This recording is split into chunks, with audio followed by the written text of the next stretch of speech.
ఈ వేసవి కాలంలో మీ శరీరాన్ని చల్లగా ఉంచుకోవడానికి మీరు ఏమి తాగాలి, ఏమి తాగకూడదు అనే విషయాన్ని తెలుసుకోవాలి. ఎందుకంటే వేసవి కాలం వస్తుంది.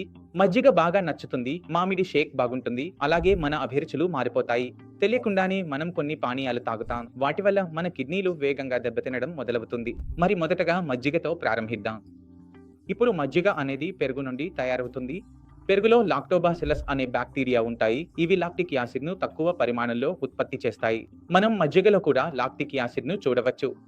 మనము మజ్జిగను తినిపోతున్నప్పుడు లాక్టిక్ యాసిడ్ మన శరీరంలోకి వెళ్తుంది మరియు అదే లాక్టిక్ యాసిడ్ మన రక్తాన్ని మరింత ఆమ్లంగా, అసిడిక్‌గా మారుస్తుంది. మీ కిడ్నీలు బాగా పనిచేయకపోతే ఆమ్లం, అసిడ్ మీ శరీరం నుండి బయటకు వెళ్ళలేకపోతుంది. బయటకు వెళ్ళకపోతే శరీరంలో చేరిపోతుంది. ఇప్పటికే అది ఆమ్లంగా, ఖట్టగా మారిపోయింది ఎందుకంటే కిడ్నీ బాగా పనిచేయడం లేదు. ఇప్పుడు మీరు లాక్టిక్ యాసిడ్ కూడా వేశారు అంటే ఏమవుతుంది? ఆమ్లత, అసిడిటీ ఇంకా పెరుగుతుంది. దీనివల్ల ఫలితంగా కిడ్నీ మరింత వేగంగా చెడిపోవడం ప్రారంభమవుతుంది. మన రక్తంలో ఉన్న బైకార్బోనేట్ అయాన్లు తగ్గడం ప్రారంభమవుతాయి మరియు మన శరీరంలో డిటర్జెంట్ స్పీడ్ పెరుగుతుంది.